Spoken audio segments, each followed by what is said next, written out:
Pine স্যারের ক্লাসে সবাইকে স্বাগত।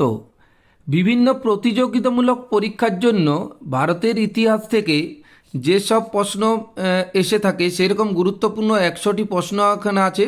প্রশ্নের উত্তরও করা আছে। যারা সোমনাথ পাইন বা পাইন স্যারের ফেসবুক পেজটি এখনও ফলো করেননি অবশ্যই ফলো করে দেবেন। ইউটিউবে দেখতে গেলে পাইন স্যার ইউটিউবটি অবশ্যই সাবস্ক্রাইব করে দেবেন। তো 100টি প্রশ্ন একটু ভিডিওটা মন দিয়ে সবাই পুরো ভিডিওটা দেখবেন। প্রথমে প্রাচীন ভারত থেকে যে প্রশ্ন আছে, সিন্ধু সভ্যতার প্রধান বন্দর কোনটি ছিল? উত্তর হবে লোথাল। গ্রেট বাথ বা বৃহৎ স্নানাগার কোথায় পাওয়া গেছে? উত্তর হবে মহেঞ্জোদারোতে। তারপর হরপ্পা সভ্যতার মানুষের প্রধান কোন ধাতুর ব্যবহার জানতো না? উত্তর হবে লোহা। তারপর হরপ্পা সভ্যতার প্রধান লিপি কী ছিল? উত্তর হবে চিত্রলিপি। তারপর চলে যাব পরের প্রশ্নে। ঋগ্বেদে মোট কতগুলি মণ্ডল রয়েছে? উত্তর হবে 10টি। তারপরে বৌদ্ধ ধর্মের প্রতিষ্ঠাতাকে? গৌতম বুদ্ধ। গৌতম বুদ্ধ কোথায় বোধি লাভ করেন? উত্তর হবে বৌদ্ধগয়া। বুদ্ধ তার প্রথম ধর্মোপদেশ কোথায় দেন? উত্তর হবে সারনাথ। 9 নম্বরের প্রশ্ন, জৈন ধর্মের 24তম তীর্থঙ্কর কে ছিলেন? উত্তর হবে মহাবীর। তারপরে পরের পাতায় চলে যাব। মহাবীরের জন্মস্থান হিসাবে কোনটি পরিচিত? উত্তর হবে কুণ্ডগ্রাম। তারপরে যে মগধের প্রাচীনতম রাজধানী কী ছিল? উত্তর হবে রাজগৃহ। তারপরে মৌর্য সাম্রাজ্যের প্রতিষ্ঠাতা কি? চন্দ্রগুপ্ত মৌর্য। অর্থশাস্ত্রের রচয়িতা কি? উত্তর হবে কৌটিল্য। তারপর চলে যাবো, মেগাস্তিনিস কার রাজসভায় এসেছিলেন? উত্তর হবে চন্দ্রগুপ্ত মৌর্য। পরের প্রশ্ন, ইন্ডিকা গ্রন্থের রচয়িতা কি? এটা হবে মেগাস্থিনিস। তারপরে কলিঙ্গ যুদ্ধ সংগঠিত হয়েছিল আনুমানিক 261 খ্রিস্টাব্দে। তারপরে কলিঙ্গ যুদ্ধের পর অশোক কোন ধর্মের প্রতি আকৃষ্ট হন? উত্তর হবে বৌদ্ধ ধর্ম। তারপরে অশোকের অধিকাংশ শিলালিপি কোন লিপিতে লেখা? উত্তর হবে ব্রাহ্মী। তো গুপ্ত যুগে ভারতের ইতিহাসে কোন যুগ বলা হয়? উত্তর হবে স্বর্ণযুগ। পরের পাতায় চলে যাব। ভারতের নেপোলিয়ান নামে পরিচিত ছিলেন সমুদ্রগুপ্ত।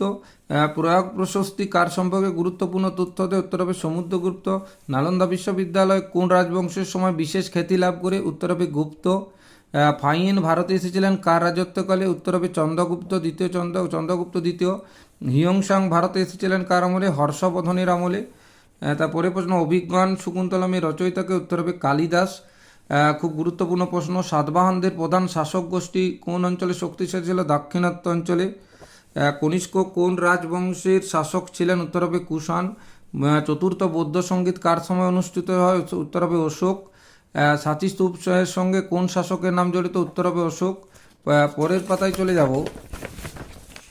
পরের পাতাতে প্রাচীন ভারতের কোন বিশ্ববিদ্যালয় বৌদ্ধ শিক্ষার গুরুত্বপূর্ণ ছিল? উত্তর হবে নালন্দা। মধ্যযুগীয় ভারত থেকে দেখুন কী কী প্রশ্ন আসতে পারে, খুব গুরুত্বপূর্ণ প্রশ্ন আছে এগুলো। এর বিভিন্ন প্রতিযোগিতামূলক পরীক্ষায় কিন্তু এগুলো এসেছে। দিল্লি সালতানাতে প্রতিষ্ঠাতা হিসাবে কাকে ধরা হয়? উত্তর হবে কুতুবউদ্দিন আইবক। দিল্লি সালতানাতে প্রথম রাজবংশ কোনটি? উত্তর হবে দাস বা মামলুক। কুতুবউদ্দিন আইবক কোন উপাধিতে পরিচিত ছিলেন? উত্তর হবে লাখবক্স। তারপর হচ্ছে কুতুব মিনারের নির্মাণ শুরু করেন কে? উত্তর হবে কুতুবউদ্দিন আইবক। দিল্লির সুলতানদের মধ্যে প্রথম মহিলা শাসক কে? উত্তর হবে রাজিয়া সুলতানা। রক্ত ও লৌহনীতি কার সঙ্গে যুক্ত? উত্তর হবে বলবন।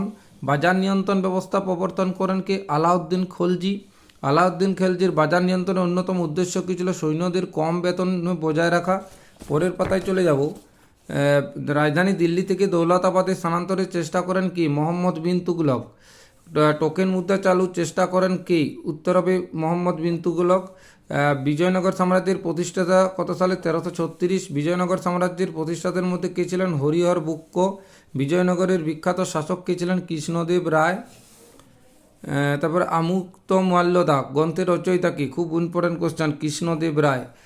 মুঘল সাম্রাজ্যের প্রতিষ্ঠাতাকে? উত্তর হবে বাবর। পানিপথের প্রথম যুদ্ধ 1526। প্রথম পানিপথের যুদ্ধে বাবর কাকে পরাজিত করেন? ইব্রাহিম লোদিকে। বাবরনামা কোন ভাষায় রচিত? তুর্কি বা চাগতাই তুর্কি। পরের পাতায় চলে যাব। হুমায়ুন পরাজিত করে শেরশাহ কোন সাম্রাজ্য প্রতিষ্ঠা করে? উত্তর হবে সুর সাম্রাজ্য। গ্যাংটক রোডের উন্নয়নের সঙ্গে কার নাম যুক্ত? উত্তর হবে শেরশাহ সুরি। আকবরের রাজত্বকাল ছিল 1556 থেকে 1605। আকবরের রাজস্ব ব্যবস্থার সঙ্গে কার নাম বিশেষভাবে যুক্ত? টোডরমল। দিন ইলাই প্রবর্তন কে করেন? আকবর।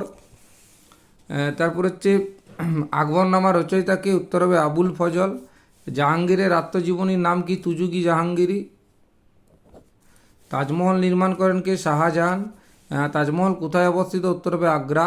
মারাঠা সাম্রাজ্যের প্রতিষ্ঠাতা হিসেবে পরিচিত শিবাজি।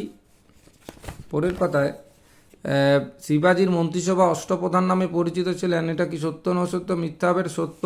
ভক্তি আন্দোলনের অন্যতম বৈশিষ্ট্য কি ছিল? ব্যক্তিগত ভক্তির উপর গুরুত্ব। ভারতের স্বাধীনতা সংগ্রাম থেকে যেসব প্রশ্ন আসতে পারে, ভারতের প্রথম ইউরোপীয় বণিক হিসাবে কারা আসে? উত্তর হবে পর্তুগিজ। ভাস্কো ডা গামা ভারতে আসেন 1498। ভাস্কো ডা গামা ভারতের কোন বন্দরে অবতরণ করেন? উত্তর হবে কালিকট বন্দর।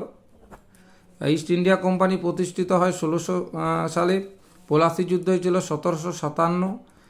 পলাশি যুদ্ধে সিরাজউদ্দৌলাকে পরাজিত করেন লর্ড কাইব। বক্সারের যুদ্ধ হয়েছিল 1764। তারপরে দ্বৈত শাসন ব্যবস্থা বাংলায় প্রবর্তন করেন কে? দ্বৈত শাসন করেন লর্ড ক্লাইভ। ভারতের প্রথম গভর্নর জেনারেল কে ছিলেন? উত্তর হবে ওয়ারেন হেস্টিং। চিরস্থায়ী বন্দোবস্ত প্রবর্তন 1793। চিরস্থায়ী বন্দোবস্তের সঙ্গে কার নাম যুক্ত? Lord Cornwallis. সতীদাহ প্রথা বিলোপ হয় কত সালে? 1829। সতীদাহ প্রথা বিলোপের সময় গভর্নর জেনারেল গেছেন লর্ড ব্যান্টিং। খুব গুরুত্বপূর্ণ প্রশ্ন, বিভিন্ন পরীক্ষা এসেছে এটা। ব্রাহ্ম সমাজের প্রতিষ্ঠাতাকে, এটাও পড়ে পরীক্ষায়। রাজা রামমোহন রায়। আর্য সমাজ প্রতিষ্ঠা করেন স্বামী দয়ানন্দ সরস্বতী। বিধবা বিবাহ আইন পাশ হয় কত সালে? 1856। বিধবা আইন আন্দোলনের সঙ্গে বিশেষভাবে যুক্ত ছিলেন কি? ঈশ্বরচন্দ্র বিদ্যাসাগর। আর 1857 সালের বিদ্রোহের তাৎক্ষণিক কারণ কি ছিল? এটা উত্তর হবে এনফিল্ড রাইফেলের কার্তুজ। 1857 সালের বিদ্রোহ কোথা থেকে শুরু হয়েছিল? মিরাট। 1857 সালের বিদ্রোহে দিল্লিতে প্রতীকী সম্রাট হিসাবে কাকে ঘোষণা করা হয়? উত্তর হবে বাহাদুর শাহ জাফর। ভারতের জাতীয় কংগ্রেস প্রতিষ্ঠিত, এর কোশ্চেনটা আসে বিভিন্ন পরীক্ষায়। 1885। ভারতের জাতীয় কংগ্রেসের প্রথম সভাপতি কে ছিলেন? এটাও খুব গুরুত্বপূর্ণ, উমেশ চন্দ্র ব্যানার্জি, WC ব্যানার্জি। তারপরে হচ্ছে ভারতের জাতীয় কংগ্রেসের সঙ্গে কোন ব্যক্তির নাম বিশেষভাবে যুক্ত? O Hume. তারপরে হচ্ছে বঙ্গভঙ্গ হয় কত সালে? 1905। বঙ্গভঙ্গের সময় ভারতের ভাইসরয় কে ছিলেন? এটা পরে পরীক্ষায়, লর্ড কার্জন। স্বদেশী আন্দোলনের প্রধান কর্মসূচি কী ছিল? বিদেশি পণ্য বর্জন। মুসলিম লীগ প্রতিষ্ঠিত হয় 1906 সালে। মুসলিম লীগ 1906। পরের পাতায় চলে যাব। মুসলিম লীগ প্রতিষ্ঠিত হয় কোথায়? উত্তর হবে ঢাকা। মহাত্মা গান্ধী দক্ষিণ আফ্রিকা থেকে ভারতে আসেন কত? 1915 সালে। ভারতের প্রথম সত্যাগ্রহ কোথায় দেখা যায়? উত্তর হবে চম্পারণ। জালিয়ানওয়ালাবাগ হত্যাকাণ্ড কত সালে হয়েছিল? 1919। তো জালিয়ানওয়ালাবাগ হত্যাকাণ্ডের সঙ্গে কোন ব্রিটিশ অফিসারের নাম যুক্ত? তো জেনারেল ডায়ার। এটাও পরীক্ষায় আসে, জেনারেল ডায়ার। তারপরের প্রশ্ন, অসহযোগ আন্দোলন শুরু হয় কত? 1920। 94 চৌরিচৌরা ঘটনার পর গান্ধী কোন আন্দোলন প্রত্যাহার করেন? উত্তর হবে অসহযোগ আন্দোলন। 95 দান্ডি অভিযান কোন আন্দোলনের সঙ্গে যুক্ত? উত্তর হবে আইন অমান্য আন্দোলন। তারপর হচ্ছে দান্ডি অভিযান শুরু হয় কত সালে? এটা হবে 1930। তারপরে ভারত ছাড়ো আন্দোলন শুরু হয়েছিল কত সালে? ভারত ছাড়ো হচ্ছে 1942। পরের পাতায় চলে যাব। তো 98 প্রশ্ন, ভারত ছাড়ো আন্দোলনের বিখ্যাত স্লোগান কী ছিল? করেঙ্গে ইয়ে মরেঙ্গে। ভারত স্বাধীন হয় কবে? 15 আগস্ট 1947। ভারতের সংবিধান কার্যকর কবে হয়? 26 জানুয়ারি 1950। এইগুলো গুরুত্বপূর্ণ প্রশ্ন, এগুলো বিভিন্ন প্রতিযোগিতামূলক পরীক্ষায় এসেছে এই প্রশ্নগুলো। এর PDF চাইলে, এছাড়া স্টাডি মেটেরিয়াল অনলাইন ক্লাসের জন্য অবশ্যই যোগাযোগ করবেন, PDF পাওয়া যাবে। কমেন্ট করবেন। ধন্যবাদ।